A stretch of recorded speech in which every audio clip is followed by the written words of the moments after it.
사랑하는 가족 여러분, 오늘 화요일 아침 예배 아버지 앞에 올려드리겠습니다. 하나님 감사합니다. 이 예배 흠행하여 주세요. 예수님의 이름으로 기도드립니다. 아멘.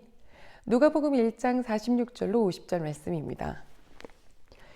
마리아가 이르되 내 영혼이 주를 찬양하며 내 마음이 하나님 내 구주를 기뻐하였음은 그의 여종의 비천함을 돌보셨음이라. 보라, 이제 후로는 만세의 나를 복이 있다 일컬으리로다.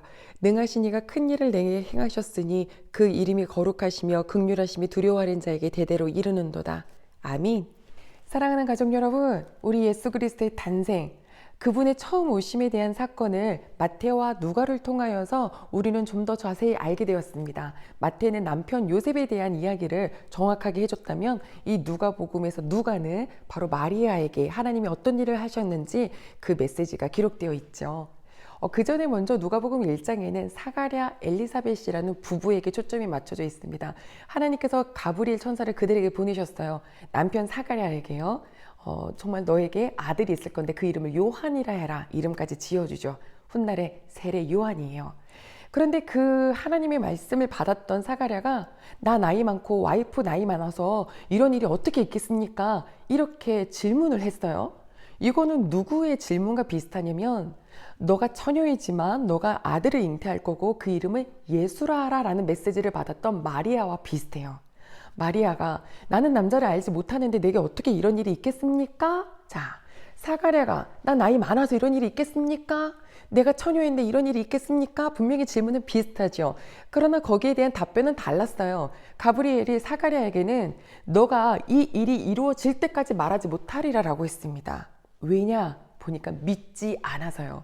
마리아는요, 오히려 더 가브리엘이 그를 납득하게 해줘요. 하나님의 뜻은 능치 못할 일이 없다. 그러니 마리아가 바로 저는 주님의 여종이고요. 주의 말씀대로 이루어지리이다. 이렇게 고백하게 되잖아요.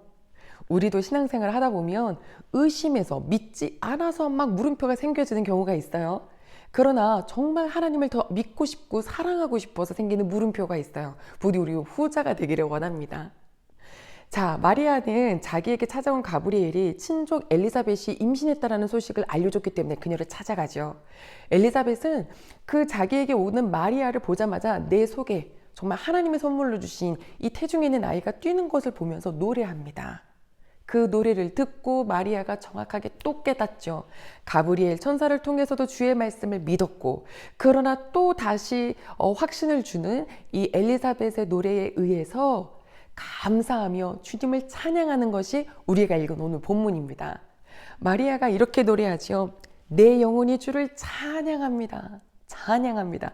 이거는 높여드립니다. 이런 뜻이에요. 뭐가요? 내 영혼이. 가족 여러분, 이 내 영혼에게 주를 찬양하라고 주님을 높이라고 선포하십시오. 그것이 나의 영혼을 하나님을 더 바라볼 수 있게 해줍니다. 더 나아가서 내 마음이 하나님 내 구주를 기뻐했다 했죠. 내 영혼은 주님을 높이고 내 마음은 하나님 내 구주를 기뻐한다. 여기서 기뻐하다라는 것은 바로 자랑하다라는 뜻이 담겨 있는데요. 무엇을 자랑하고 무엇을 높이나요? 이 세상에서는 정말 나를 높이고 나를 자랑하고자 애쓰고 그렇게 달려가고 힘쓰는 이 시대이지만 정말 우리가 진짜 하나님을 만난다면 우리는 높일 분은 오직 하나님밖에 없어요. 우리가 자랑할 분은 오직 하나님밖에 없어요. 우리가 이렇게 하나님을 높이고 주님을 자랑하게 되는 이유, 마리아가 지금 이렇게 영혼이 마음이 온 마음을 다해서 어쩔 줄 모르고 저 깊은 데서부터 이 노래가 나오는 이유는요, 내가 하나님의 아들을 낳게 되다니 하는 자기에게 초점이 맞춰져 있는 것이 아니에요. 오늘 49절 보면 능하신 이가 큰 일을 내게 행하셨으니 라고 했습니다. 능하신 분, 우리 하나님이, 전능하신 하나님이 큰 일을 행하셨다. 그런데 가족 여러분, 우리 하나님이 행하신 큰 일이 무엇인가요? 그것은 바로 말구유의 아기로 오신 일이었습니다. 우리는 늘, 우리라고 하면 어렵겠죠. 저는 큰 일 하면 누구든지 알아보는 일, 누구든지 알아보는 사람, 정말로 숫자 개수로도 굉장히 큰 단위, 이렇게 생각하곤 했어요. 그러나 우리 하나님이 능하신 큰 일을 어떻게 행하셨나 봤더니 정말 말도 안 되는, 사람도 가지 않는 그런 마국간에서 말구유의 아기로 탄생하신 이 땅에 오신 일이더라고요. 낮고 낮아지게 오신 우리 하나님의 모습이 우리 하나님이 우리를 위해서 하신 큰 일인 것을 우리가 믿으시죠? 야, 우리 하나님은 그렇게 오신 것, 바로 가장 낮게 오셔서 가장 천하고 가장 치욕스러운 그 형벌에 우리를 위하여 죽으러 이 땅에 구주로 오셨는데, 사랑하는 가족 여러분, 이 하나님을 정말로 노래할 수밖에 없습니다. 감사할 수밖에 없습니다. 나의 생각과 전혀 다른 하나님, 이런 하나님을 믿게 해주셨는데, 그 하나님께서 우리 구원하시려고 이 성탄의 날을 허락해 주셨는데, 우리는 여전히 내가 나를 높이고 내가 나를 자랑하고 이런 삶을, 내가 큰 일을 행하겠습니다, 그 큰 일이란 모두가 알아보고 모두가 박수 쳐주는 그런 일이요, 이런데 아직도 세상의 관점으로 꿈을 꾸고 있진 않은지, 오늘 이 마리아의 노래의 새 구절을 우리 마음속에 새기면서, 하나님, 내 영혼이 주님을 찬양하며 오직 주님만 높이며 내 마음이 하나님 내 구주를 기뻐합니다. 내가 하나님만 자랑합니다. 우리 하나님이 어떤 분이셨는데요? 가장 크시지만 가장 낮은 자리에 오신 그 능력을 보여주신 분.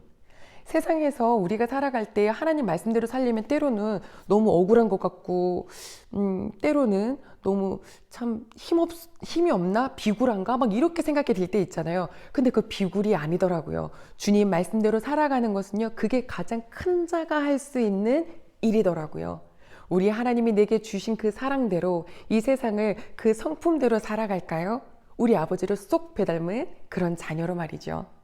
사랑하는 가족 여러분, 오늘도 그 크신 하나님이 이 땅에 가장 낮게 오신 그 하나님을 많이 묵상하며 그 하나님을 누굴 만나든지 자랑하게 되며 그 하나님으로 인해서 내 마음이 기뻐서 정말 춤을 추게 되고 노래하게 되는 이 화요일이 되시기를 소망합니다. 기도하겠습니다. 하나님 아버지, 감사를 드립니다. 우리 하나님 행하신, 능하신 분이 행하신 큰 일은 가장 낮게 오신 일이었습니다. 자꾸 높아지려 하는 내 모습, 하나님, 우리 하나님의 마음으로 싹 바꿔주셔서 가장 낮게 오신 일이 가장 큰 일이구나, 겸손이 가장 큰 일이구나, 주님 말씀대로 사는 것이 가장 큰 일이구나 하는 그 기쁨을 정말 삶에서 맛보는 우리 모든 가족들이 되게 도와주세요. 예수님 이름으로 기도드립니다. 아멘.